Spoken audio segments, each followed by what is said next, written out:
Hi, I'm Rick Dior, and today we're going to talk about finger technique. Now, I've talked about this in some of my other hand technique videos, but today we're going to dive into it a little more deeply and make sure that it's really clear. I've gotten a lot of emails from many of you asking me to do this some more, so I'm going to do it today. And this shouldn't take long. The main thing you want to remember when you're using your fingers is that there's two groups here. There's the pair of fingers, the thumb and the first finger, that hold the stick, and the rest of the fingers, if you have 5 fingers, will move the stick. So these 3. Now that pinky is normally the big offender. That will want to come up off the stick. A lot of young players will do that. Make sure that doesn't happen, because what that does eventually, it creates stress here up your arm. So even if the pinky's not touching the stick, it needs to stay together with this other team of fingers. So what happens is when we move with our fingers, that wrist might move just a little bit, but we're just trying to focus on isolating the fingers. So when you practice this, just use the fingers.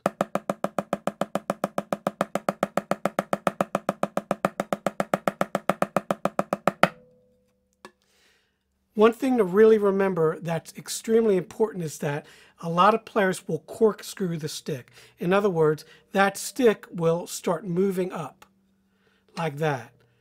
So what's happening there is that as you use your fingers, you're losing your grip on that stick.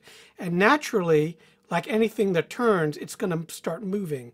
In this case, normally, when I watch my students, their stick will move clockwise. And then before you know it, they're 2 or 3 inches more up that stick.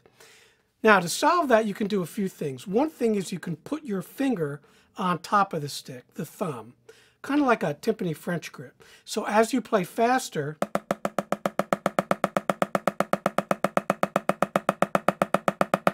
you see what happens there. As I played faster, my thumb rotated to the top of the stick, which is fine. There's nothing wrong with that. You're going to do that anyway when you go to play the ride cymbal, which is a natural ergonomic motion to do that. All right? Normally, I try to keep my wrist straight like this. And then what I'll do is I will rotate my finger without moving my whole hand, so I'm not, playing like, a squirrel eating a nut like this. Some drummers play like that. And that's not good, I don't think, because what happens is your fingers want to move that way, and then you're not playing straight. A lot of those drummers who do that will end up playing in circles when they play. You can watch when they do this. That needs to be perfectly straight up and down. If you're moving in a circle like that, you're kind of deflecting what you're doing there. It's going to take longer for the stick to hit the head that way. The shortest distance between 2 points is a straight line, like you learned in science class. Okay, so that's the way to do that. So again, don't worry if that thumb moves on top to regulate the stick as you go faster. Now, when you go slower, it's perfectly fine to use a combination of wrist and fingers. That's normal. The wrist is a bigger group there. It's a bigger thing. It controls the stick better. You don't want to just use wrist. Like, in other words, just wrist would be me clamping down on that stick and doing this. I never, ever teach that. That is a bad way to play. And some people play that way. Again, I've gone over this in my other videos. That's instinct. So when you pick up a hammer and you hammer a nail, you're not doing it like this, You're using the big muscles in your forearm and, your whole arm and your shoulder to do that. But this is not a hammer. This is a drumstick. It's a lot lighter. And you're not going to play, drums with hammers, hopefully. So what you want to remember is to not do that, okay? Leave a space there and use your fingers. If there's no space there, there's nowhere for those fingers to go at all. If you open up like that, look at a lot of space I got. So the more you open up, the more space you have. Theoretically, the faster you should be able to go, the louder you should be able to play. So if you have really big hands, then you should be able to play really fast and really loud because you got all that space. But it doesn't matter because you can get all the loudness you need even if you have smaller hands. It's not a big deal.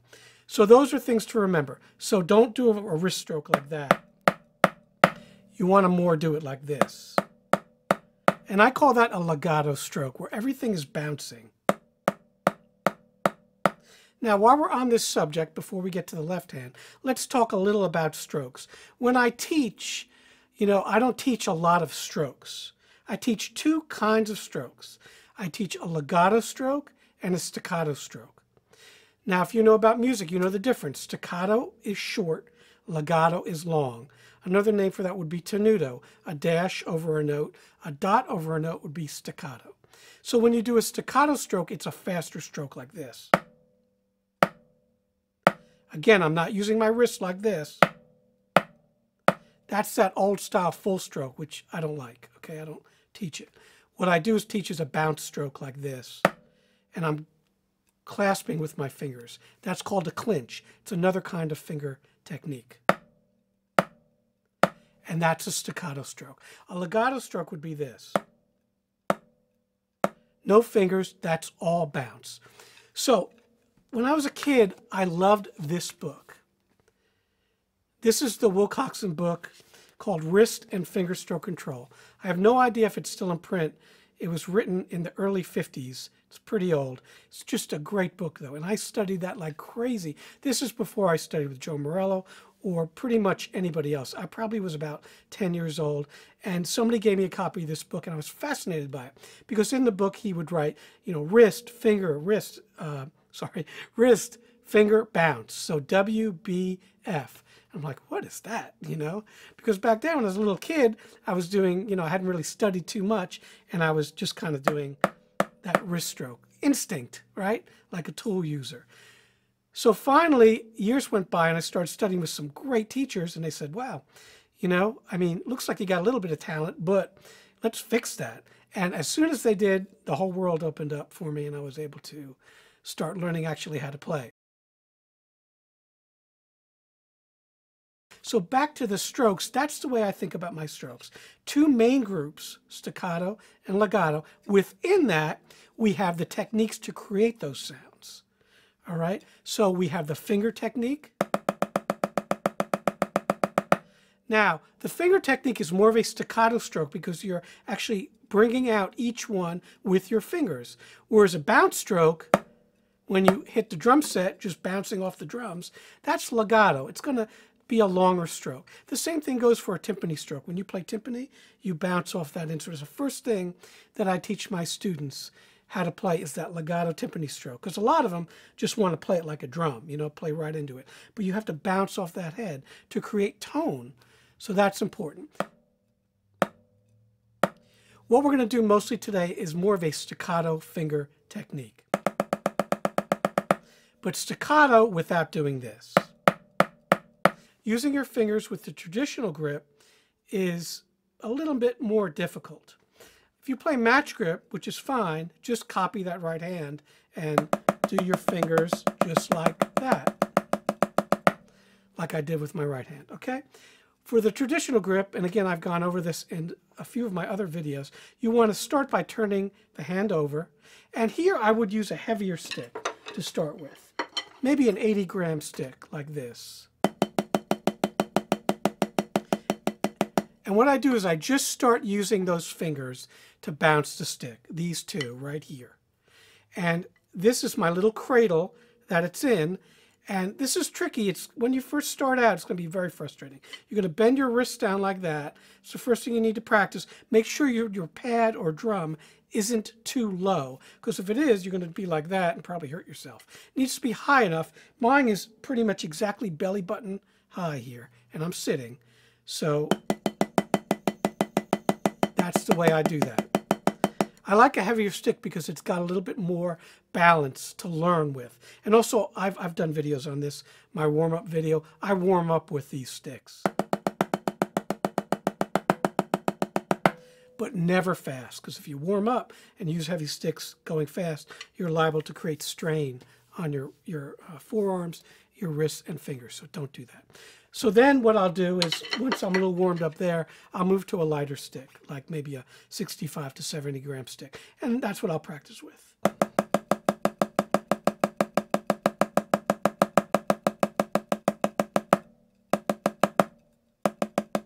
Now, one thing that's really hard when I'm doing there is stopping like that. To stop, you have to bring up these two bottom fingers. Again, we're talking about finger technique, so these are fingers. And you're regulating that stick like this. Okay, so everything's catching that stick. These bottom two fingers do not move the stick at all. They catch the stick. They stop the stick. Now, the thumb also plays a really important part. And again, we've gone over this as well in previous videos. So this is how I practice that.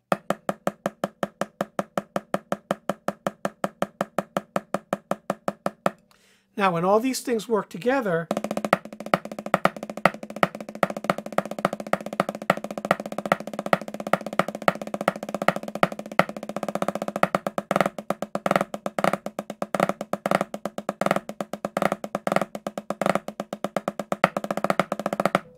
so if I play singles there, you see what happens. These bottom fingers fold down to let these fingers do the work, and then at the end of the single, they come back up and stop it.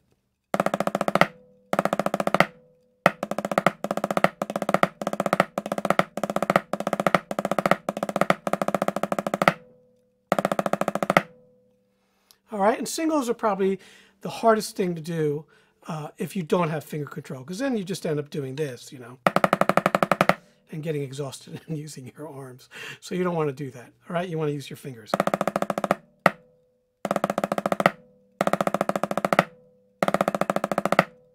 Short bursts of singles are really good to do.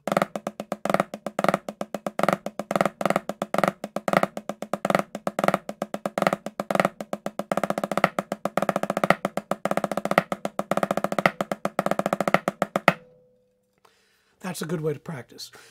Books like Master Studies are really good. I have some exercises in my 3 Camps book that work really well for that as well. So those are books you can use. Other exercises you can do are just simple things like a pyramid exercise where you're putting on the metronome like this.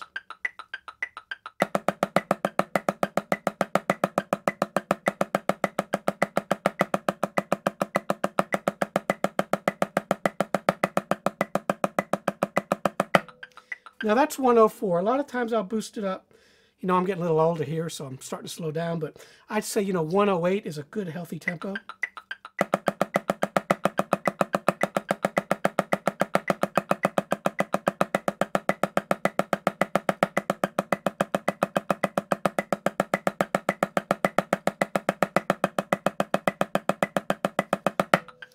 And then I'll go all the way up to 12. And don't warm up like that. That's a little quick. Again, warm up slower, maybe with a little bit heavier stick. And then by the end, you should be comfortable with that. And those are things I do individually with my hands. And of course, I always say this, I play a lot of etudes and a lot of rudimental things. These are all online.